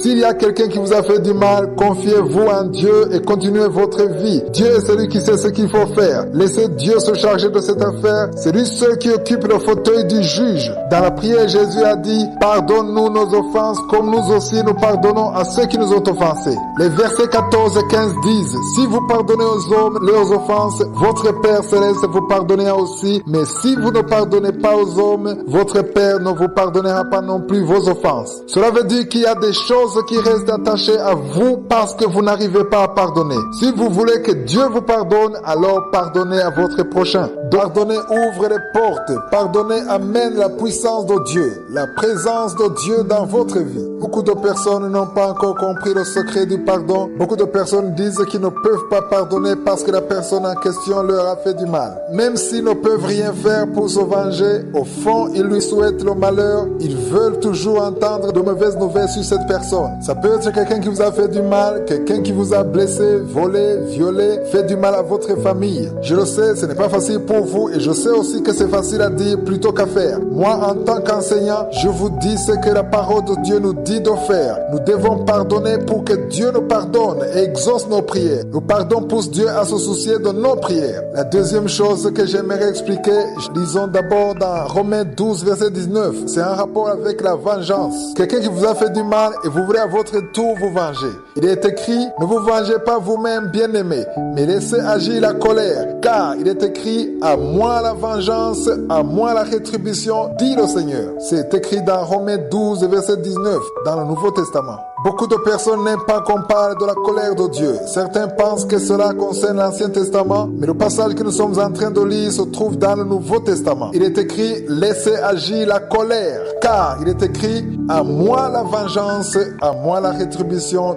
dit le Seigneur ». Il est absolument interdit de se venger. Un enfant de Dieu ne se venge pas. Si quelqu'un vous a fait du mal, ne cherchez pas à vous venger. La parole de Dieu dit que Dieu est celui qui vous venge. C'est à lui de se soucier de vous. C'est à lui de savoir ce qu'il faut faire. Si c'est quelqu'un qui vous a traité injustement, qui vous a pris ce qui est à vous, votre argent, votre maison, votre richesse, c'est Dieu lui-même qui vous défendra. C'est lui-même qui vous vengera. C'est lui-même qui vous protégera. C'est lui-même qui se battra pour vous. C'est lui qui vous rendra ce qu'on vous a volé, parce que la parole de Dieu dit « À moi la vengeance, à moi la rétribution, dit le Seigneur ». Mais si vous n'acceptez pas que le règne de Dieu soit dans votre vie, selon la deuxième étape, si Dieu n'est pas le Seigneur de votre vie, alors vous pourrez vous venger. Mais s'il est le Seigneur de votre vie, vous ne devez pas vous venger. S'il y a une personne qui vous a fait du mal, renoncez à combattre pour vous-même. Renoncez à vous venger et laissez la colère de Dieu agir. Laissez Dieu traiter votre cas. Ce qui fait que souvent Dieu n'intervient pas dans nos problèmes, c'est parce que nous occupons toute la place en essayant de nous sauver nous-mêmes. Comprenez-moi bien, lorsque nous essayons de tout contrôler, lorsque nous essayons de faire par nous-mêmes ce que nous estimons être nécessaire, en essayant de nous venger, nous ne faisons qu'éloigner Dieu dans notre situation et nous l'empêchons d'occuper la place du Seigneur. Si vous agissez ainsi, Dieu vous laissera faire ce que vous voulez. Par contre, si vous voulez que Dieu combatte pour vous, si vous voulez qu'il s'occupe de vous, laissez-le diriger votre vie. Laissez-le occuper la place du Seigneur dans votre vie. N'essayez plus à vous venger. Lui-même combattra pour vous, car il connaît tous ceux qui vous ont fait du mal. Nous venons de le lire au verset 19. C'est à lui de vous venger. Si on vous a pris ce qui est à vous, il vous le rendra parce que vous l'avez laissé combattre pour vous. Si vous essayez de le faire par votre propre force, il vous laissera agir et vous vous rendrez compte que vous êtes fatigué pour rien. Si vous le laissez agir, il fera ce qui est juste. Chaque fois que vous vous vengez, vous bloquez la main de Dieu. Si on vous a volé, on vous a pris ce qui est à vous et que vous voulez vous venger, vous bloquez la main de Dieu. Je ne dis pas que vous ne devez pas chercher ou réclamer ce qui est à vous, mais je parle de la vengeance. Peut-être il y a une personne qui vous a fait du mal, qui vous a insulté, qui vous a traité injustement, qui vous a accusé à tort, qui vous a violé et vous voulez vous venger, ou bien alors vous ne l'avez pas encore pardonné, vous lui souhaitez de mauvaises choses, vous désirez très fort dans votre cœur qu'il soit blessé ou malade, ou même vous lui souhaitez la mort. Si vous lui souhaitez tout cela, cela veut dire que vous ne l'avez pas encore pardonné. Il ne faut jamais être content quand une autre personne vit un malheur. Si vous êtes heureux parce que votre ennemi a un malheur, alors vous ne l'avez pas encore pardonné. Une personne qui n'a pas encore pardonné n'a pas la paix. Vous pouvez même manquer du sommeil pendant la nuit parce qu'il y a quelqu'un que vous n'avez pas encore pardonné. Cette personne que vous ne pardonnez pas continue sa vie et n'est même pas au courant de votre souffrance. Par contre, vous êtes devenu prisonnier parce que vous ne l'avez pas encore pardonné. Il est donc important de pardonner. Si vous pardonnez réellement, il sera facile pour vous de mettre en pratique Romains 12, verset 19 qui dit « À moi la vengeance, à moi la rétribution, dit le Seigneur ». C'est à Dieu lui-même de vous venger, c'est à lui de vous rendre ce qu'on vous a appris. S'il y a quelqu'un qui vous a fait du mal et que vous lui pardonnez de tout votre cœur et que vous dites à Dieu que vous l'avez réellement pardonné et que vous lui confiez toute cette situation, je vous assure que Dieu s'occupera de cette personne. Dieu saura quoi faire de cette personne parce que vous lui avez donné la place du Seigneur dans votre vie. Il est capable et n'est jamais vaincu. Les versets 20 et 21 dans Romains 12, c'est-à-dire Romains 12, versets 20 et 21, il est écrit « Mais si ton ennemi a faim, donne-lui à manger. S'il a soif, donne-lui à boire. Car en agissant ainsi, ce sont des charbons ardents que tu amasseras sur sa tête. Ne te laisse pas vaincre par le mal, mais surmonte le mal par le bien. » Frères et sœurs, s'il y a quelqu'un qui vous a fait du mal et qu'il a des difficultés, si vous avez l'opportunité de faire du bien à la personne, faites-le. Je ne suis pas en train de vous dire que vous devez aller chercher votre ennemi pour lui faire du bien, mais s'il se trouve sur votre chemin, comme dans l'histoire du bon samaritain, il marchait sur son chemin et a vu un juif à qui on avait fait du mal. Il n'est pas allé le chercher, mais il l'a rencontré sur son chemin et il a aidé en prenant soin de lui parce qu'il a eu de la compassion pour lui. Il a fait cela pour lui alors que les juifs et les samaritains étaient des ennemis. De la même façon, chaque fois qu'une occasion se présentera à vous pour aider une personne, même si celle-ci est justement celle qui vous a fait du mal, aidez-la parce que par ce geste, vous serez en train de lui prêcher la bonne nouvelle du salut. Ce sera du charbon ardent que vous aurez amassé sur sa tête. Pourquoi sur la tête? Parce que la personne ne pourra pas rester telle qu'elle est. Elle changera sa façon de voir les choses et verra Jésus en vous vous et Jésus sera glorifié. Si nous retournons à la 5e étape de la prière de notre Père, la 5e étape qui dit « Pardonne-nous nos offenses comme nous aussi nous pardonnons à ceux qui nous ont offensés ». Demandez-vous toujours si vous aimez tout le monde, s'il n'y a plus une personne que vous n'aimez pas. Demandez-vous si vous avez pardonné à ceux qui vous ont fait du mal. Vous devez pardonner complètement. Dites à Dieu que la vengeance ne vous appartient pas. Dites-lui que vous vous confiez en lui en tant que votre Seigneur. Parce qu'il va faire ce qu'il faut et ce qui est conforme à sa volonté. Il y a beaucoup de choses que nous avons apprises, mais ce que j'aimerais dire, c'est que c'est une prière très riche. Jésus était en train de nous enseigner comment prier. Il ne voulait pas qu'on répète les mêmes mots. En tant que personne réveillée, vous n'avez pas besoin de répéter toute cette prière du début à la fin, car elle ne dure que 22 secondes. Et nous avons vu que ce n'était pas l'objectif de Jésus en leur enseignant cette prière. Nous avons vu que cette prière comporte 6 étapes. Premièrement, il s'agit de louer et adorer Dieu, de rendre grâce à Dieu, de le mettre à part, de sanctifier son nom. Deuxièmement, vous devez appeler le règne de Dieu dans votre vie. Il doit être le Seigneur de votre vie et vous devez vous mettre à part et le laisser diriger votre vie comme votre Seigneur. Troisièmement, vous devez appeler la volonté de Dieu dans votre vie, qu'elle soit accomplie comme elle est déjà faite au ciel. Vous devez préparer votre cœur et votre esprit à accepter la volonté de Dieu. Quatrièmement, demandez le pain quotidien, la provision, ce dont vous avez besoin pour aujourd'hui. Vous avez besoin de préparer votre journée et de confier toute votre journée entre les mains de Dieu. Si vous demandez quelque chose, rendez grâce à Dieu et écrivez cette date parce que Dieu vous a répondu conformément à sa volonté et au temps que lui seul a fixé. Si vous demandez quelque chose, rendez grâce à Dieu et écrivez cette date parce que Dieu vous a répondu conformément à sa volonté et au temps de Dieu que lui seul a fixé, vous verrez ce que vous avez demandé. La parole de Dieu dit dans Marc 11, 24 ceci. C'est pourquoi je vous dis, tout ce que vous demanderez en priant, croyez que vous l'avez reçu et vous le verrez s'accomplir. Cinquièmement, vous devez pardonner toutes les personnes qui vous ont offensé. Si vous voulez que Dieu vous pardonne, vous devez pardonner à tous ceux qui vont offenser. Si vous ne pardonnez pas, vous ne serez pas pardonné et cela va bloquer votre bénédiction ou le plan de Dieu pour votre vie. Vous devez donc accepter de pardonner. Vous devez accepter de ne pas vous venger. La vengeance appartient à l'Éternel et c'est à lui de rendre justice. Vous ferez tout cela parce que vous avez déjà accepté que Dieu soit le Seigneur de votre vie, que c'est lui seul qui dirige votre vie. Aujourd'hui, nous allons parler de la 6e étape qui dit « Ne nous induis pas en tentation, mais délivre-nous du malin ». Le malin, c'est Satan. C'est pour cela que je vous dis toujours chaque mercredi que vous devez préparer votre journée. Vous devez fermer toutes les portes de Satan et ouvrir toutes les portes de Dieu. Il y a des portes de Satan, des pièges de Satan. Vous devez détruire tout cela dans la prière. Chaque matin, un enfant de Dieu doit confesser des paroles de vie. Il doit préparer sa journée et la confier entre les mains de Dieu. Dites à Dieu que vous lui confiez toute votre journée. Détruisez tous les plans de Satan, tout ce que le diable a préparé, ou les sorciers, ou les féticheurs, par la puissance du sang de Jésus. Rendez grâce pour la victoire que Jésus a obtenue sur la croix. Voici les paroles que vous devez confesser tous les jours. Bénissez Dieu en tout temps. Rendez grâce pour toutes les portes qui seront ouvertes et celles qui seront fermées. Soyez sûrs que Dieu a le contrôle sur votre vie. Dans Matthieu 26, 41, il est écrit « Veillez et priez afin que vous ne tombiez pas dans la tentation. L'esprit est bien disposé, mais la chair est faible. » La tentation est une réalité. Lorsque vous priez tous les jours et que vous êtes vigilant, Dieu vous protégera contre les tentations. Il y a des tentations qui sont liées à votre journée. Aujourd'hui, si vous êtes en train de m'écouter très tôt le matin, il y a des tentations liées à ce jour. Mais si vous priez ce matin, si vous priez conformément à ces 5 étapes, je vous assure que la 6e étape sera très facile pour vous parce que vous avez eu la force qui vous permet de vaincre les tentations. La 6e étape se trouve dans Matthieu 6, verset 13, où il est écrit « Car c'est à toi qu'appartient dans tous les siècles le règne, la puissance et la gloire. » Laissez-moi expliquer un peu le règne, la puissance et la gloire. Lorsque le règne est là, alors il y a la puissance. Dans cette prière dans notre Père, Jésus était en train de nous enseigner comment prier pour que nous puissions obtenir les 3 choses dans notre vie. Le règne, la puissance et la gloire. Nous avons besoin de ces 3 choses lorsque nous prions. Nous avons besoin de son règne, de sa puissance et de sa gloire. Ne cherchez pas d'autres avantages, mais cherchez ces 3 choses. Cherchez que Dieu soit le Seigneur de votre vie, que son règne vienne dans votre vie, que sa puissance soit manifestée dans votre vie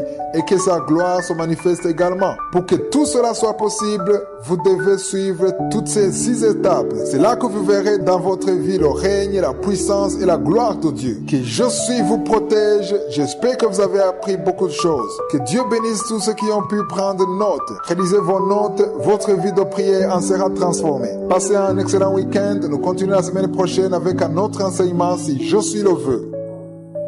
Éternel des armées, Dieu vivant, Dieu puissant, Dieu d'Abraham, d'Isaac, de Jacob, je viens devant toi Seigneur, je te remercie pour ta visitation, merci pour ta présence, je te montre tous ceux qui sont en train de prier avec moi, ceux qui sont dans les 4 coins du monde, ceux qui sont à genoux, ceux qui ont mis la main, là ils souffrent, nous venons en toute humilité au nom de Jésus, on ne vient pas à notre nom mais on vient au nom de Jésus, parce que Seigneur, sur la croix tu as dit que tout est accompli, merci Seigneur parce que tu es prêt à nous donner de bonnes choses, nous qui sommes tes enfants. Je te remercie Seigneur pour la visitation. Je te remercie pour tous ces gens qui sont touchés. Il y a des gens qui sentent la manifestation. Je te remercie Seigneur pour les enfants qui sont nés dans ces prières. Merci Seigneur. Si tu as eu un enfant dans cette prière, si tu es avec ton enfant, mets ta main sur cet enfant. Je proclame la victoire au nom de Jésus. Que la bénédiction d'Abraham, d'Isaac, de Jacob soit sur cet enfant. Je détruis toute attaque de vengeance au nom puissant de Jésus. Merci Seigneur pour les femmes qui sont déjà enceintes. Si tu es déjà enceinte, mets ta main sur le ventre. Je prie pour cet enfant au nom de Jésus. Il y a une maman qui a un enfant. Tu as eu un enfant à travers la prière au nom de Jésus. Mais maintenant tu es en train de saigner. Tu t'inquiètes pour le saignement. J'arrête ce saignement. J'ai dit j'arrête ce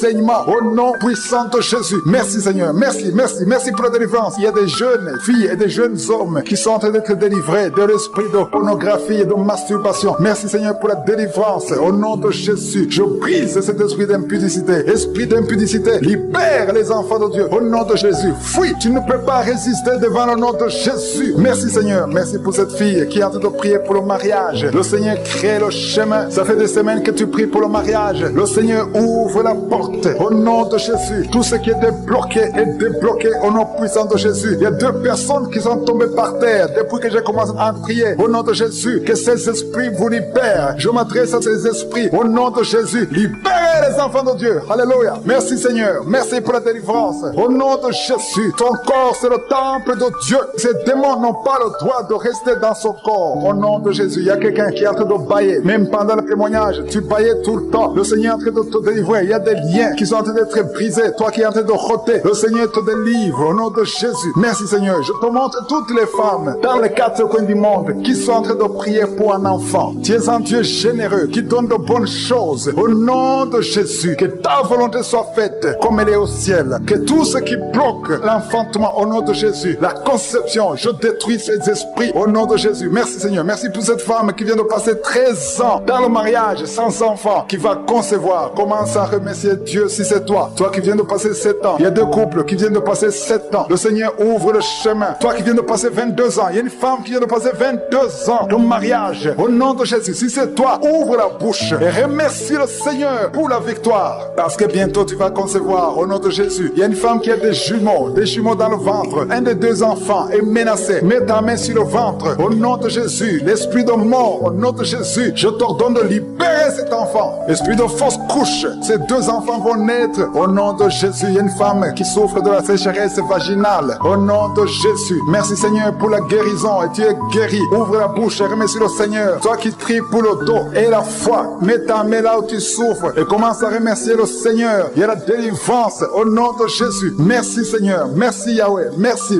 pour la visitation. Il y a une femme qui est par terre, qui n'arrive même pas à se lever d'elle-même, mais le Seigneur te touche. Commence à te lever au nom de Jésus. J'ai dit lève-toi au nom de Jésus, que son dos soit guéri au nom puissant de Jésus. Merci pour la délivrance, alléluia. Je demande à tout le monde de remercier le Seigneur pour la visitation. Il y a la puissance de je suis, il y a la puissance qui se manifeste. Il y a quelqu'un qui est en train de vomir, maintenant tu vomis, tu es en train de vomir, ça ne s'arrête pas, parce que le Seigneur est en train de te délivrer. Le poison, tu as mangé du poison au nom de Jésus. Il y a une famille qui a été ensorcelée. Toute la famille est ensorcelée au nom de Jésus. Depuis des semaines, il n'y a que des accidents, des choses atroces. Le Seigneur vous visite. Que cette puissance des ténèbres quitte cette maison. Je demande que ton royaume, Seigneur, que ton royaume, que ta lumière soit dans cette famille qui a été ensorcelée. À partir d'aujourd'hui, vous êtes libérés au nom puissant de Jésus. Merci Seigneur. Alléluia. Il y a quelqu'un qui a problème de respiration, mauvaise respiration. Commence à inspirer. Le Seigneur te visite. Au nom de Jésus, respire, respire normalement. Je dis respire normalement. Au nom de Jésus. Toi qui ne peux pas lever ton bras, commence à lever ton bras parce que le Seigneur t'a touché. Toi qui souffres de l'hépatite C et la foi, commence à remercier le Seigneur que tu es guéri. Toi qui as le problème d'estomac, d'ulcère, le Seigneur te libère. Remercie le Seigneur. Toi qui souffres du rein gauche, un homme qui souffre au niveau du rein gauche, le Seigneur te guérit. Merci Seigneur, merci. Il y a quelqu'un qui a tout le temps des saignements dans les dents. Au nom de Jésus, à partir d'aujourd'hui, tu es guéri. Il y a 2 personnes qui sont guéries du cancer. Parmi ces 2 personnes, l'un souffre du cancer de foie. Et la foi que le Seigneur te guérit. Il y a quelqu'un qui a des douleurs au niveau du talon. C'est comme si quelqu'un t'a troué. C'est comme s'il y a un clou. Le Seigneur te délivre. Et la foi, si c'est toi, commence à remercier le Seigneur. Merci Seigneur pour la personne qui est guérie au niveau des yeux. Toi qui as des douleurs au niveau des yeux. Et la foi que le Seigneur te guérit. Commence à remercier le Seigneur. Un homme qui souffre de l'impuissance sexuelle. Commence à louer le Seigneur parce que tu es guéri. 3 personnes qui sont guéries du sida, qui ont le virus du sida, le VIH. Ayez la foi que vous êtes guéris au nom de Jésus. Il y a une femme qui a le ventre gonflé. Au nom de Jésus, tu es guéri. Et la foi que tu es guéri au nom de Jésus. Merci Seigneur, merci. Merci pour les personnes qui sont guéries du diabète. Il y a 2